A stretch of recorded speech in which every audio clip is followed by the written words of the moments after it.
नमस्कार, आप देख रहे हैं संभव दूत से मैं राहुल पहुंचा हूं बोखरा ब्लॉक के महिषौता पंचायत में।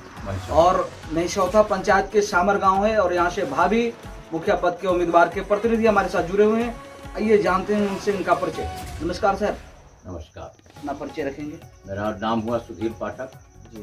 घर हुआ सामर, पंचायत हुआ मधुसूदनपुर डुंगरी महिषौता, प्रखंड बोखरा, जिला सीतामढ़ी। ये प्रत्याशी का नाम बताएंगे? प्रत्याशी हमारी पुत्रवधू हैं जिनका नाम है आरती कुमार। ये राजनीति आप कब से कर रहे हैं? हम राजनीति लगभग 40 वर्षों से कर रहे हैं। ये सक्रिय राजनीति में कहाँ है? पंचायती चुनाव में? पंचायती चुनाव में 2001 में आए और मैं पंचायत समिति सदस्य बना। अच्छा, 2001 में आप पंचायत समिति सदस्य थे? हाँ। अच्छा, उसके बाद मैं राजनीति में कुछ जिस मुखिया के साथ चुनाव लड़े थे उसी मुखिया के जब वो भ्रष्टाचार करने लगा, खासकर इंदिरा आवास में और बैंक से लोगों का लोन दिलाने के नाम पर फर्जी लोन दिला के अपना जो है सो जेब भरने लगे, तो मैं उनके खिलाफ में हो गया और उनके खिलाफ में हाई कोर्ट तक भी गया। जब वो पहले पंचायती राज पदाधिकारी को मैं आवेदन दिया, उस पर भी जब वो नहीं रुके तो मैं उनके खिलाफ में हाई कोर्ट किया, उन पर FIR हुआ। और जांच में तो जानते ही हैं जो पदाधिकारी और प्रतिनिधि की मिली जुली भगत से उसका लिपापोती हो गया और सभी लोग जो है सो उसको एक्टिविट करके उसका तत्काल जो है सो जान बचा दिए। लेकिन वो अभी भी आकंठ भ्रष्टाचार में डूबे हुए हैं। 30,000 से 50,000 तक इंदिरा आवास में कमीशन लेते हैं और वार्ड मेंबर को बदनाम करते हैं। सारा का सारा पैसा उनके जेबी में जाता है और वार्ड मेंबर, क्योंकि किसी भी समाज का वार्ड मेंबर सबसे छोटे तबके का लोग होता है और उसका पहुंच वार्ड तक ही होता है। और ये बहुत लोगों को बरगला के जात के नाम पर मुख्यमंत्री का नाम बेच के ये उसी समाज से आते हैं, इसलिए उनका नाम बेचते हैं। और मैंने एक अपील भी इस माने बांटा है इस पंचायत में, जिसमें सारी बातों को उजागर किया है। और मनरेगा का बहुत सारा पैसा जो है सो मजदूर को खता के नहीं दिया है। माने ये भ्रष्टाचार के आकंठ में है। इनकी पत्नी इंदुबाला देवी जो है सो ये मुखिया है अभी, जो दरभंगा में रहती है। और मुखिया ही तो गाँव में रहते नहीं, वो मुखिया जो है सो उनकी पत्नी है इंदुबाला देवी और वो दरभंगा में रहती है। और सारा का सारा योजना उनके पति जो है अखिलेश कुमार, वो जो है सो देखते हैं और सारा ठेकेदारी स्वयं वो करते हैं। चाहे वो नल जल योजना का हो, सड़क योजना का हो, मनरेगा से किसी नाला की उड़ाही का योजना हो, बहुत ऐसी सारी योजना है जिसका ई ग्राम स्वराज ऐप से डाउनलोड करने पर पता चलता है कि जो पंचायत में बहुत सारा योजना आया, लेकिन धरातल पर वो कहीं कोई योजना नहीं, सिर्फ कागज पर ही है और वो आकंठ डूबे हुए हैं। कितने वार्डों का पंचायत है? 17 वार्डों का पंचायत है। कौन कौन से रेवेन्यू विलेज है? रेवेन्यू विलेज यहाँ पर मुख्य रूप से तो माने थाना नंबर 229 है, 228 है जो बेचेरागी है, 230 है और 231 है। 4 गो रेवेन्यू विलेज है। यहाँ मतदाताओं की संख्या कितने है? मतदाताओं की संख्या लगभग 8,000 से ऊपर है, लेकिन उपस्थिति वोट गिरता है 5,000 के आसपास, 5 साढ़े 5 इतना ही। अच्छा, आप भ्रमण पे तो होंगे भी पंचायत? हाँ। तो सबसे बड़ी समस्या आपको क्या लग रहा है पंचायत? सबसे बड़ी समस्या सड़क का है। जो सड़क का करोड़ों रुपया इस पंचायत में आ गया और वो नहीं हुए। एक खास के मुख्य सड़क हम लोगों का है जो महिषौता पंचायत में जजुआर से आती है, महिषौता पंचायत में इन करती है और खड़का तक जाती है।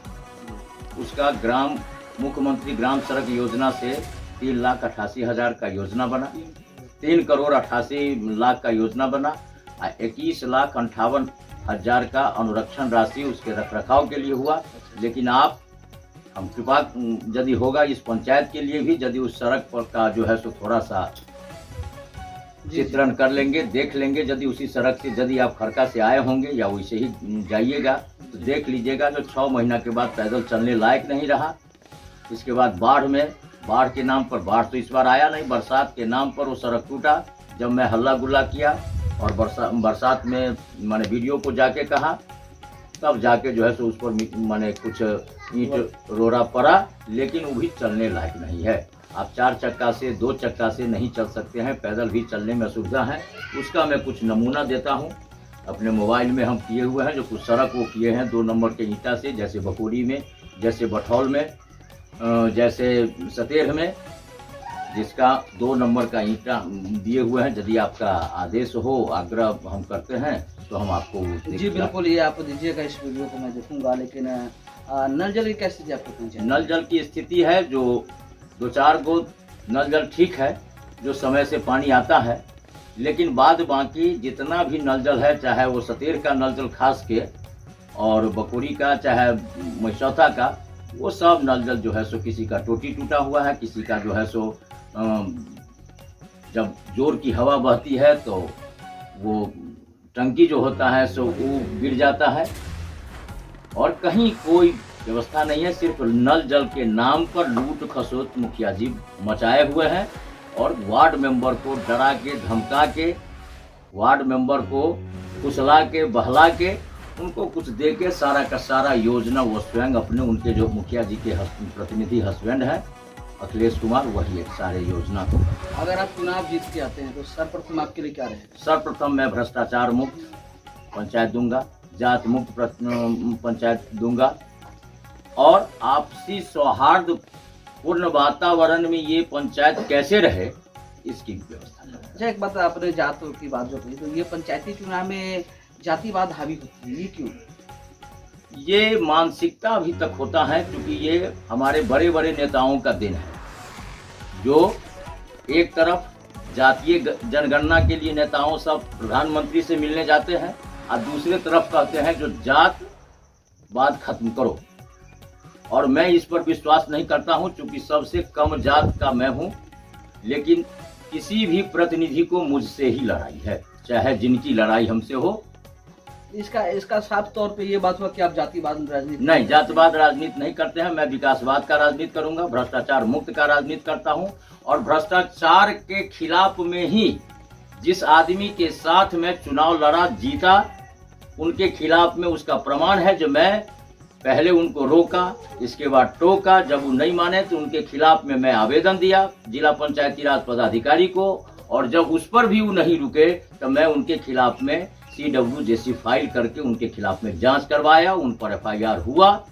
तो ये आप जो ये वादा कर रहे हैं, क्या ये अपने पंचायत में इस वादे पे खरे उतरेंगे? निश्चित निश्चित निश्चित, क्योंकि मेरी 60 का उम्र है, लेकिन मैं 40-45 वर्षों से इस सेवा में हूं, और आप किसी भी पंचायत के पक्ष और विपक्ष किसी भी व्यक्ति से आप पूछ सकते हैं कि मुझ पर 10 रुपया का भी इल्जाम नहीं है किसी भी व्यक्ति का। शिक्षा के स्तर क्या आपके पंचायत में? हमारे पंचायत में शिक्षा का स्तर बहुत निम्न स्तर का है, और जातवाद का एक कारण वो भी है, क्योंकि यहाँ पर जो निम्न, क्योंकि ये बहुत ही मजदूर किस्म के लोग अधिक रहते हैं, और शिक्षा का स्तर मैक्सिमम हमारे यहाँ माने 50% से भी कम है, और कहीं पर इस तरह की कोई व्यवस्था नहीं होती है। आम सभा तो आज तक नहीं हुई, गुप्त सभा होती है किसी योजना का। आम सभा आपके पंचायत में आज तक नहीं हुआ, बहुत को पता भी नहीं होगा आम सभा क्या होता है। मैं एक अपील पत्र दिया हूं, आपसे आग्रह मैं करूंगा, जो लइए तो वो आपसे आग्रह करूंगा, जो उस अपील पत्र को आप अपने चैनल पर चलावें, और जहां से जहां तक संभव हो उसको देखें। एक भी योजना का बोर्ड मेरे यहाँ नहीं लगा हुआ है, जो लोग जानता, जो कितना का कौन योजना बना, कितना रुपया का सड़क बना, कितना योजना का नल जल किस वार्ड में लगा, कितना योजना का क्या वो किए 5 वर्षों में। वैसे तो ये 10 वर्षों का सेवा है, 5 वर्ष 1 से लेके 5 तक या 6 तक कहिए, चुनाव से पहले तक वो अखिलेश कुमार स्वयं मुखिया थे, और अभी उनकी पत्नी मुखिया है, इंदुवाला देवी जी हाँ, आज जो रहती है दरभंगा में। तो ये इस पंचायत के मतदाताओं को सोचना चाहिए कि मैं ऐसे प्रतिनिधि का चुनाव क्यों करता हूँ जो मेरे बीच में ही नहीं है। जब आप जिस बीच में रहेंगे तभी जानेंगे जो सुख दुख क्या होता है। चूंकि उसमें होता है, जो मैंने अपने अपील पत्र में इस बात को दर्शाया है, जो वो पैसे की राजनीति करते हैं, 5 वर्ष में कभी नहीं आते हैं, और 2-4 को मोटी रकम दे के खड़ा करा के जातीय बिखराव करा के वो जीत जाते हैं। तो युवाओं के लिए क्या कुछ संदेश है? युवाओं के लिए मेरा ये संदेश है, जो मैं यदि जीतता हूं तो मेरे बच्चे लोग कोचिंग चलाते हैं, 8 वर्ग 8 से लेके सीए तक, CAMA तक, CS तक मैं फ्री कोचिंग अपने पंचायत के किसी जगह पर निर्धारित करके मैं कोचिंग चलवाऊंगा। यदि मैं जीतता हूं तो जितने भी विद्यालय हैं उनको, उन टीचर को समय पर आना होगा, डीलर को समय से राहत माने राशन देना होगा। और मेरा पहचान ही है ईमानदारी का, और मैं आज तक 10 रुपया का किसी से भ्रष्टाचार नहीं किया हूं, किसी से नहीं ठगा हूं, जिस बात का प्रमाण आप हमारे पंचायत के 17 वार्ड में जाके कहीं से भी इस बात की जानकारी ले सकते हैं। अगर आप प्रतिनिधि नहीं हो तो आप किस तरह के उम्मीदवार का चयन करते? मैं उसी तरह के उम्मीदवार का चयन करता जो ईमानदार हो, जो समाज सेवी हो, जो कर्तव्य में विश्वास रखता हो। जब पाठक आपने कहा ईमानदार हो, नीर हो, पहले चुनाव से पहले सब ईमानदार हो, चुनाव के बाद निश्चित रूप से। जैसे आपने कहा कि आपने अखिलेश जी का साथ दिया, आपको तो पहले ये पता नहीं था कि ये ऐसा हो जाएंगे। हाँ, पैसा देखने के बाद वो फिर बदल गए और पूरे बैंक को जो है सो, ये बात आप आज तो मेरे पास नहीं है लेकिन मैं उसकी FIR का कॉपी भी दिखा सकता हूँ। नहीं, मैं आपसे पूछा हूँ जी, अभी आप ही ने कहा कि अखिलेश जी का साथ, तो क्या ठीक कल फिर किसी और ऐसा व्यक्ति को आप ऐसा करे और खैर मैं उनके खिलाफ में जाऊँ। यदि मैं ये कसम लिया हूँ पंचायत में, यदि मेरी पुत्र वधू भी, मेरा पुत्र भी यदि इस तरह का काम में पकड़े जाएंगे तो मैं उनके खिलाफ में उसी बुलंदी से आऊंगा, उसी बुलंदी से आवाज उठाऊंगा जिस बुलंदी से अखिलेश कुमार के खिलाफ में आवाज। धन्यवाद। इस वक्त हमारी बात हुई थी ग्राम पंचायत राज निशौथा के भावी पंचायत प्रतिनिधि से, जिन्होंने साफ शब्दों में कहा ये प्रतिनिधि करता है और ये प्रत्याशी के बारे में कहें कि अगर वो भी भ्रष्टाचार के खिलाफ आएगा तो ये पिछली बार जो कदम उठाए थे वही कदम उठाने से बाज नहीं